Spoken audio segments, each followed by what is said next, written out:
Hello बच्चों, मैं शाहिद अफसर स्वागत करता हूं आपका माई क्लासरूम चैनल पे।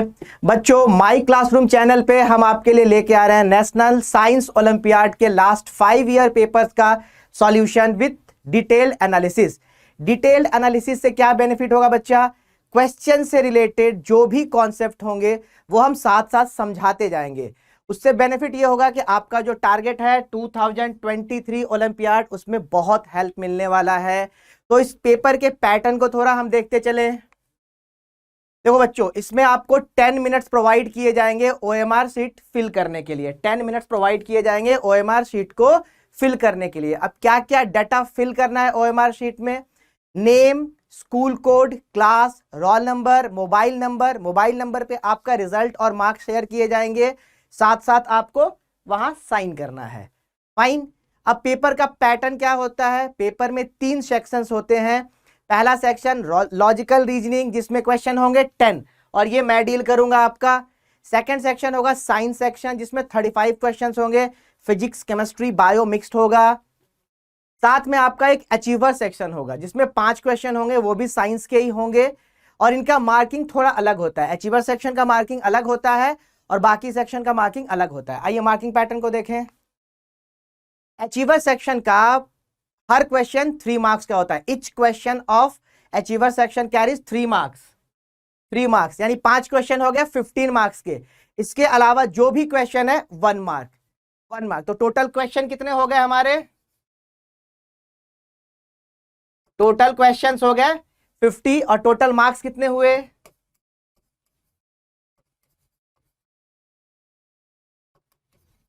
60। Total marks 60। अब इसमें मल्टीपल चॉइस क्वेश्चन होंगे, 4 ऑप्शन दिए होंगे जिनमें एक ऑप्शन करेक्ट होगा और कोई भी नेगेटिव मार्किंग नहीं है। कोई भी नेगेटिव मार्किंग नहीं है और सारे के सारे क्वेश्चन सिंगल ऑप्शन करेक्ट के क्वेश्चन होंगे। ओएमआर शीट को फिल कैसे करना है? आइदर आपको ब्लू ब्लैक पेन से सर्कल को डार्क करना है या फिर पेंसिल से सर्कल को डार्क करना है। अब उस सर्कल को डार्क कैसे करते हैं, एक एग्जांपल हम देख लेते हैं। देखिए, जैसे यहां हमें क्वेश्चन क्या दे रखा है? Condensation is the process of. Condensation के बारे में पूछा है। तो कंडेंसेशन क्या होता है?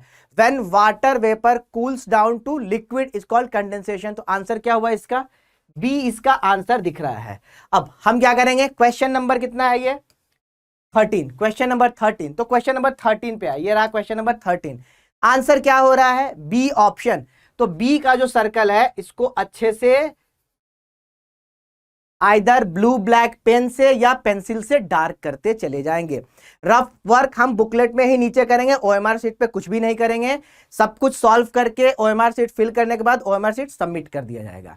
चलिए बच्चों, तो आज जो हम डील कर रहे हैं 2020-21 के पेपर का लॉजिकल रीजनिंग सेक्शन।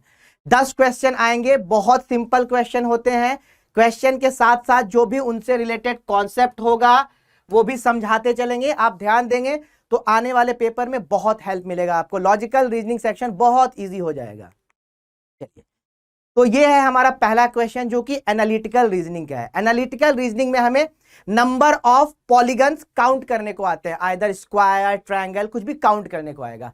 तो यहां पे हमें ये फिगर दे रखा है और पूछा है how many squares are there in the given figure. आप एक छोटा सा पैटर्न समझो, अगर एक एक करके काउंट करोगे ना कंफ्यूज हो जाओगे और आंसर में भी गलत होने का चांसेस है। देखो, अगर आपको इस तरह का शेप दे रखा है, यहां पे नंबर ऑफ रो कितने हैं? 2। नंबर ऑफ कॉलम्स कितने हैं? 2।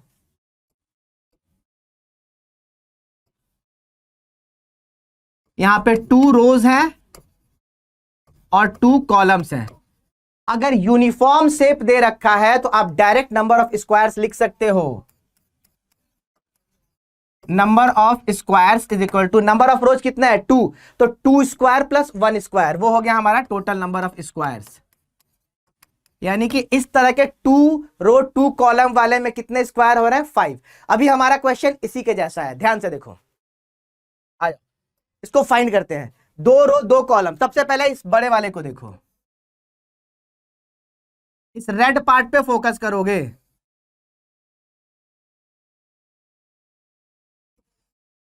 यहां क्या हुआ? 2 रो और 2 कॉलम, यानी इसमें नंबर ऑफ स्क्वायर कितने हो गए? इसमें हो गया नंबर ऑफ स्क्वायर 5। अब आओ, अब आओ, बिल्कुल ऐसा ही एक और शेप दिख रहा है, इसको देखो।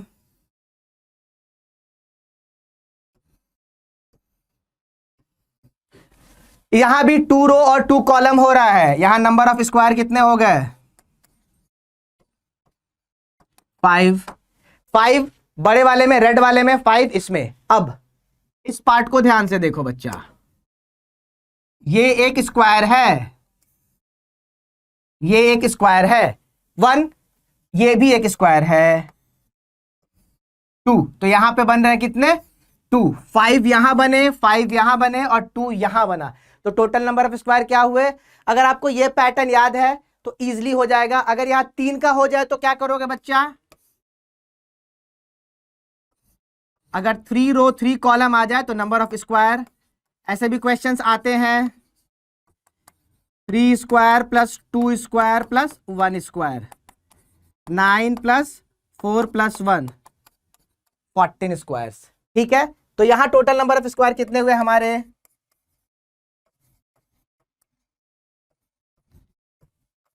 5 ये रेड वाले में, 5 ब्लू वाले में और 2 ग्रीन वाले। Total number of squares 12। तो इसका आंसर क्या होगा? Total number of squares in the given figure is 12। Answer C. आपको सिर्फ ये याद रखना है कि यूनिफॉर्म शेप है, डायरेक्ट ये आप अप्लाई करो, सारे क्वेश्चंस हो जाएंगे। अगर 4 रो 4 कॉलम हो तो 4 square plus 3 square plus 2 square plus 1 square. चलिए नेक्स्ट क्वेश्चन पे मूव करते हैं। ये क्वेश्चन है हमारा अल्फा न्यूमेरिक सीक्वेंस का। यहां क्या होता है, अल्फाबेट, नंबर्स या कुछ स्पेशल सिंबल्स का एक सीरीज दिया होता है। कभी सिर्फ नंबर का होगा या अल्फाबेट नंबर मिक्स होगा, अल्फाबेट नंबर और सिंबल्स मिक्स होंगे। या हमें जो सीरीज दे रखा है वो सिर्फ नंबर्स का सीरीज दे रखा है। देखो एक लाइन से नंबर दे रखा है और सारे के सारे नंबर को हमें 1 डिजिट नंबर कंसीडर करना है। 35 मत समझ लेना, 3, 5, 9, 5, 4, 5 इस तरह से नंबर दे रखे हैं। क्वेश्चन क्या पूछा है? How many 5s are there? हमें 5 के बारे में पूछ रहा है। कैसे 5? इन द फॉलोइंग सीक्वेंस, हमें चाहिए 5 और वो कैसा 5 चाहिए? Each of which is immediately preceded by 4, यानी इसके पहले होना चाहिए क्या? इसके पहले होना चाहिए 4 और आगे and but not immediately followed by 9। पहले तो 4 होना चाहिए लेकिन इसके बाद 9 नहीं होना चाहिए। तो हमें पेयर चाहिए 4, 5, बगल में 9 नहीं। इसके अलावे कुछ भी हो तो काम हमारा हो जाएगा। अब हम आते हैं अपने क्वेश्चन पे और देखते हैं। सीधा 5 के पास पहुंचो, सीधा 5 के पास, पूरे नंबर में मत उलझो। 5 5 के पहले 3 फेल हो गया, 5 के पहले क्या चाहिए 4, 5 के पहले 9 फेल हो गया। इस 5 को देखो, 5 के पहले 4, 5 के बाद 9 नहीं, ये अपना रिक्वायर्ड कंडीशन के अकॉर्डिंग ट्रू मिल रहा है। 5 के पहले 3 फेल हो गया, 5 के पहले 4, 5 के बाद 9 नहीं है, ये ट्रू हो गया। 5 के पहले होना चाहिए 4, यहां है क्या 3 फेल हो गया। 5 के पहले होना क्या चाहिए था 4, है क्या 7 फेल। 5 के पहले 5 हो गया, फेल हो गया। 5 के पहले 4 ठीक है और बाद में 9 नहीं, हाँ सर 9 नहीं है, ये भी ट्रू हो गया। देखो 5 के पहले 4 तो है, बाद में 9 है, तो ये नहीं लेंगे, इसको नहीं लेना है। तो कितने ऐसे 5 मिले जिनके पहले 4 है और बाद में 9 नहीं है? 1, 2, 3। इस तरह का पेयर कितना मिला? 1 ये हो गया, 2 और 3। तो there are 3 5s having 4 as the preceding element and not having 9 as the succeeding element। Answer हो गया इसका क्या? B3 इसका आंसर हो गया। चलिए नेक्स्ट क्वेश्चन पे मूव करते हैं। अब ये क्वेश्चन है हमारा मिसिंग कैरेक्टर का। इसमें क्या होता है, हमारे पास रो और कॉलम का एक मैट्रिक्स दिया होगा या फिर सिंपल अलग शेप में किसी भी शेप का आपको एक फिगर दिया रहेगा जहां कुछ नंबर्स दिए होंगे और एक वैल्यू अननोन होगा, एक वैल्यू अननोन होगा। तो इन गिवन पैटर्न से हमें गिवन नंबर से पैटर्न फाइंड करना है और उसी पैटर्न को अप्लाई करना है। तो इस तरह के क्वेश्चंस में आइदर रो वाइज पैटर्न होता है या कॉलम वाइज पैटर्न होता है। तो आपको ढूंढना होगा। तो आप ध्यान से सीखो और इस तरह के क्वेश्चन पे अच्छे से प्रैक्टिस करना है। देखो यहां क्या हो रहा है, हम पहले रो वाइज चेक करते हैं। 42 है, 28 है, 38 है अब कोई भी दो नंबर को यूज करके तीसरा नंबर हमें लाना है, तो यहां होता हुआ क्या दिख रहा है हमको, 42 माइनस 38। फर्स्ट और लास्ट वाले को माइनस करो, फर्स्ट और लास्ट वाले को माइनस करो, और इसमें आप 7 से मल्टीप्लाई करो, कितना आ रहा है, 4 इंटू 7 28। सेंटर वाला नंबर मिल गया क्या, सेंटर नंबर मिला। अगले वाले में वेरीफाई करते हैं एक बार,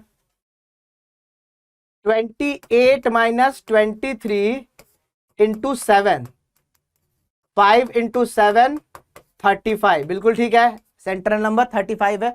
तो यहां भी वही अप्लाई होने वाला है, this minus this into 7, 39 minus 37 into 7, 2 into 7, answer हुआ हमारा 14, आंसर हो गया 14। तो बहुत अच्छे क्वेश्चंस होते हैं, थोड़ा सा इसमें प्रैक्टिस करोगे बिल्कुल क्वेश्चंस होने लगेंगे। आंसर हुआ इसका क्या, सी 14। चलिए नेक्स्ट क्वेश्चन पे मूव करते हैं बच्चा। अब ये है क्लासिफिकेशन। क्लासिफिकेशन में क्या होता है, हमें 4 फिगर्स दिए होंगे, उनमें 3 जो होंगे वो किसी एक पैटर्न के अकॉर्डिंग एक जैसे होंगे, कोई एक similar type of pattern follow कर रहे होंगे, और कोई एक फिगर होगा, 3 जो है वो सिमिलर पैटर्न फॉलो कर रहे हैं, और कोई एक फिगर जो होगा वो उस पैटर्न को फॉलो नहीं कर रहा होगा, ऑड वन आउट। तो हमें उसी को फाइंड करना है जो पैटर्न को फॉलो नहीं कर रहा। तो पहले पता करते हैं पैटर्न क्या है। पेंटागन दिया है, पेंटागन के अंदर एक स्क्वायर दिया है, हेक्सागन, हेक्सागन के अंदर पेंटागन, यहां पे स्क्वायर, स्क्वायर के अंदर ट्रायंगल, ट्रायंगल, ट्रायंगल के अंदर स्क्वायर। तो देखो जरा, पेंटागन में 5 साइड है, जो उसके अंदर है उसमें 4 साइड है, एक कम हुआ। हेक्सागन 6 साइड, जब अंदर पेंटागन है तो एक साइड कम हो गया, यानी बाहर वाले का जो नंबर ऑफ साइड्स है उससे 1 साइड माइनस अंदर वाले का है। देख लो, स्क्वायर में 4, ट्रायंगल में 3।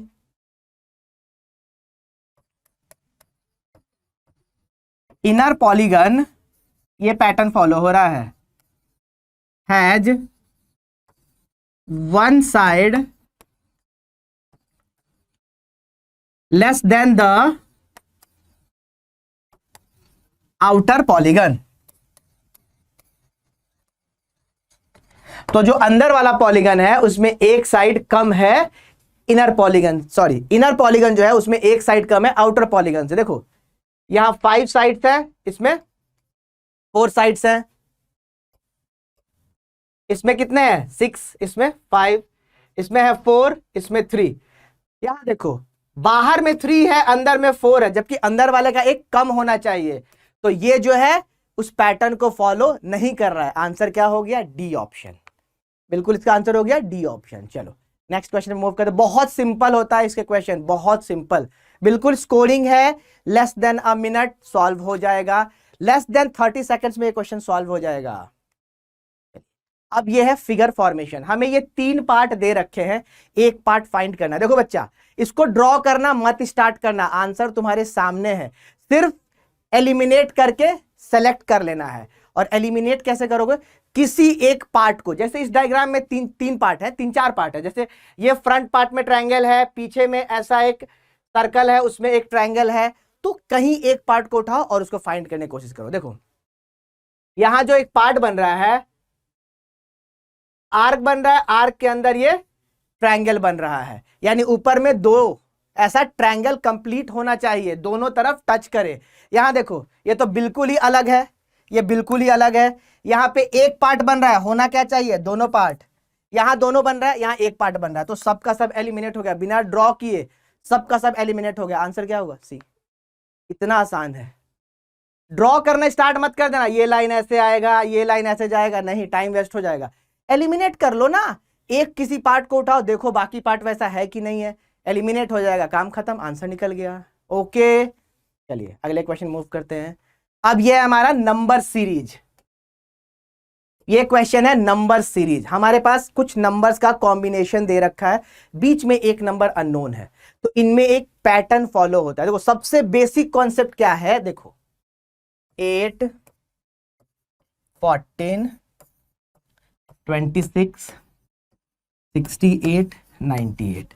सबसे बेसिक प्रोसेस क्या है, आप कैसे मूव करोगे, ये 2 लगातार नंबर के गैप को देखते हुए जाओगे। 8 से 14 लाने के लिए क्या हुआ है, 6 प्लस हुआ है। सबसे बेसिक अप्रोच यही है, एज अ बिगिनर आपको यही करना होता है। 14 से 26 के लिए क्या हुआ है, 12 ऐड हुआ है। 68 से 98 के लिए क्या हुआ है, 30 ऐड हुआ। अब जरा ध्यान से देखो, 6, 12, अगर यहां पे कुछ ऐड होता, 2 बार आपको ऐड करना है, 2 बार आपको ऐड करना है। अब आप उसको ध्यान से चेक करो, 6, 12, 6 का टेबल देखो, 6, 12, यहां 18 ऐड करके देखते हैं आगे ट्रू होता है क्या। 26 प्लस 18 क्या मिला, 44।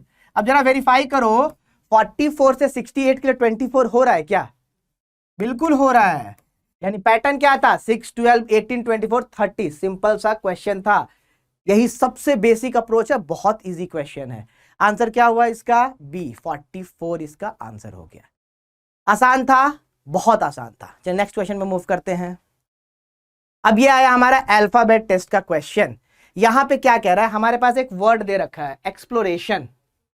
एक्सप्लोरेशन, अब इसमें कंडीशन क्या कह रहा है, if a meaningful English word is form from the first,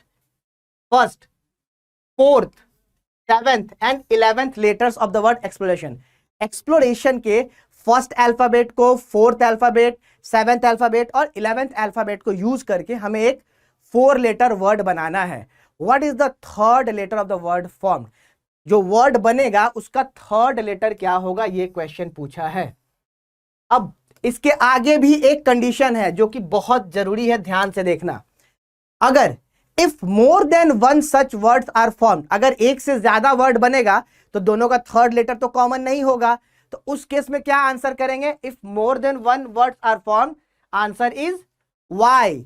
और कभी कभी क्या होता है, अल्फाबेट्स लेने के बाद वर्ड नहीं फॉर्म करता है, उस केस में आंसर क्या करना है, if no such word is formed, answer is Z, answer is Z. तो हमें क्या करना है, first, 4th, 7th, 11th alphabet को लेना है, एक 4 लेटर वर्ड बनाना है। अगर एक सिंगल वर्ड बनेगा तो उसका 3rd लेटर को आंसर बता देना है। उसके बाद क्या कहता है, अगर एक से ज्यादा वर्ड बन रहा है तो आंसर वाई बोलो, कोई वर्ड नहीं बन रहा है तो आंसर जेड बोलो। ध्यान से देखो, हम जो अल्फाबेट्स लेंगे वो क्या क्या अल्फाबेट होगा, फर्स्ट लेना है, 4th लेना है। फर्स्ट में मिलेगा ई, 4th में क्या मिलेगा, एल, 7th में क्या मिलेगा, ए, और 11th में क्या मिलेगा, एन।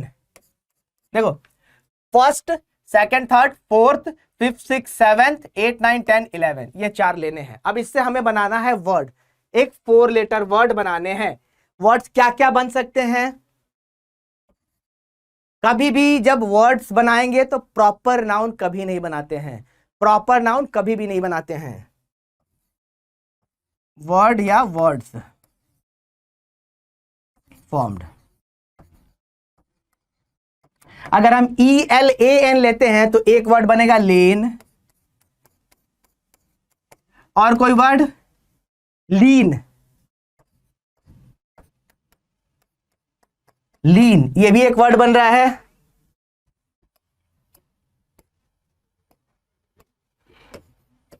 एक वर्ड ये बन रहा है। अब ध्यान से देखो, एक से ज्यादा वर्ड बन गया, मोर देन 1 वर्ड हुआ, आंसर सिंपली क्या मिल गया, बी ऑप्शन, वाई।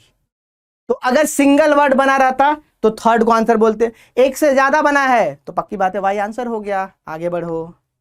अब यह है paper folding, paper cutting topic का क्या क्वेश्चन पूछा है। ये हमारा जो क्वेश्चन पूछा है वो पेपर फोल्डिंग का पूछा है। A square transparent sheet with a pattern and a dotted line, देखो ये डॉटेड लाइन है, डॉटेड लाइन के अबाउट फोल्ड करते हैं, डॉटेड लाइन के अबाउट फोल्ड करते हैं। Find a figure from the options as to how the pattern would appear when the sheet is folded along the dotted line. इस dotted line के about fold करें। अब confusion होगा कि इधर से उठा के इधर करें या इधर से उठा के उधर करें, तो ऑप्शन देख लो, इधर किया गया है, ये पार्ट इस तरफ फोल्ड किया गया है। जब ये पार्ट को इस तरफ फोल्ड करेंगे तो ध्यान से देखो कैसा दिखेगा, इसको भी एलिमिनेशन से करोगे। जब इस पार्ट को इधर फोल्ड करोगे, ये लाइन जो है जब इस तरफ आएगा तो गायब तो नहीं हो जाएगा ना, लाइन रहेगा ना, पक्की बात है लाइन रहेगा। यहां वो लाइन गायब हो गया, यहां वो लाइन गायब हो गया। अब अगले ऑप्शन पे आ जाओ, जब इसको फोल्ड करेंगे तो ये जो है ये यहां आ जाएगा ऐसे कुछ, ये पार्ट इधर आ जाएगा और लाइन कैसे हो जाएगा, ऐसे हो जाएगा फोल्ड होने के बाद। देख लो, बहुत सिंपल क्वेश्चन है। ये दे रखा है, ये दे रखा है, जब फोल्ड करेंगे तो क्या होगा, हमारा ये पार्ट जो है, ये पार्ट ऐसे आ जाएगा। ये थोड़ा सा गड़बड़ बन गया है, ये डायग्राम गलत बन गया है। हमको दे रखा है क्या, ये दे रखा था, ये दे रखा था। तो जब फोल्ड कर रहे हैं तो ये पार्ट रिमूव हो जाएगा, ये पार्ट रिमूव हो जाएगा और सिर्फ इतना दिख रहा होगा, सिर्फ इतना दिख रहा होगा। फोल्डिंग के बाद कैसा हो जाएगा, फोल्डिंग के बाद ये पार्ट यहां आ जाएगा और ये जो लाइन है वो ऐसे आ जाएगा। तो कौन सा डायग्राम हुआ हमारा, सी इज द आंसर। सिर्फ किसी एक पॉइंट को उठाओ, ये लाइन देखो, ये जो लाइन है, ये लाइन फोल्डिंग पे गायब थोड़ी ना हो रहा है, ए और डी में गायब हो रहा है, और बी तो बिल्कुल अनोखा सा ही डायग्राम बना रहा है, उस कॉर्नर को कैसे टच कर जाएगा। तो इजीली देख के एलिमिनेट करके हम आंसर फाइंड कर सकते हैं। आंसर होगा इसका क्या, सी ऑप्शन। चलिए, इसमें पेपर कटिंग भी आता है, वो हम लोग जब पेपर करने का क्वेश्चन आएगा वहां देखेंगे। अब ये क्वेश्चन है कोडिंग डिकोडिंग का। हमारे पास एक कोड दे रखा है, क्या बोला है, in a certain code language miracle it's coded as ACILMR। Miracle को कोड कर रहे हैं, मिरेकल को हम कोड कर रहे हैं क्या, ACEILMR। तो हमसे बोला है how will builder be coded in the same code language. Builder, हम लोग बिल्डर को कैसे कोड करेंगे उसी सेम लैंग्वेज में। पहले मिरेकल से पैटर्न फाइंड करते हैं कि कोडिंग हो कैसे रहा है। ध्यान से देखो, मिरेकल में हुआ क्या है, ACEILMR, जो मिरेकल के अल्फाबेट थे उनको असेंडिंग ऑर्डर में नहीं अरेंज कर दिया गया, वही किया गया है ना। Alphabets of the given word are arranged in ascending order।